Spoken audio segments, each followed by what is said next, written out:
দেবাংশুকে ঘিরে বিক্ষোভ তৃণমূল কর্মীদের। দেবাংশুর গাড়ি ঘিরে চলে বিক্ষোভ। কর্মীদের একাংশের প্রশ্ন, বাড়ি ফিরতে পারবো তো? নির্বাচনের আগে উত্তেজনা তমলুকের ময়না বিধানসভা এলাকায়।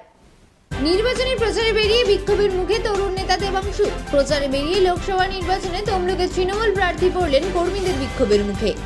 দেবাংশুর গাড়ি ঘিরে কর্মীদের একাংশের প্রশ্ন, বাড়ি ফিরতে পারবো তো? নির্বাচনের আগেই উত্তেজনা তমলুকের ময়না বিধানসভা এলাকায়।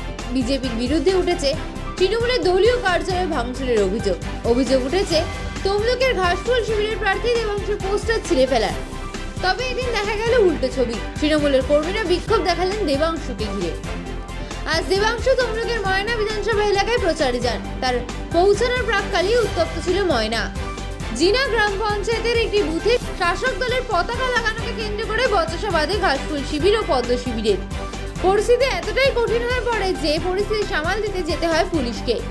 তারপরে তৃণমূল কর্মীদের অভিযোগ, রাত 11টা নাগাদ বিজেপির কয়েকজন তৃণমূলের দলীয় কার্যালয়ে ভাঙচুর চালায়। শুক্রবার দেবাংশু সেই কার্যালয়ে পৌঁছান। তৃণমূল নেতৃত্বরা তখন ভাঙচুরের কথা দেবাংশুকে জানান। তৃণমূল নেতারা অভিযোগের আঙুল তোলেন দুই বিজেপি নেতা উত্তম সিংহ ও চন্দন মণ্ডলের বিরুদ্ধে। এছাড়াও দেবাংশু ময়নায় পৌঁছানোর আগেই রাস্তায় ছিঁড়ে পড়ে থাকা অবস্থায় দেখা যায় তার নামের পোস্টার। এসবের মাঝেই ময়নার বাগচা গ্রামের তৃণমূলের কর্মীরা প্রচারের সময় দেবাংশুকে ঘিরে বিক্ষোভ দেখান। তাদের অভিযোগ, তারা গ্রামে প্রবেশ করতে পারছেন না গেরুয়া কর্মীদের ভয়। তাদের গাড়ি থেকেই বারবার আশ্বস্ত করতে থাকেন দেবাংশু। তিনি বারবার বলেন, বিজেপি দখলকৃত বাগচার কি অবস্থা দেখুন সবাই।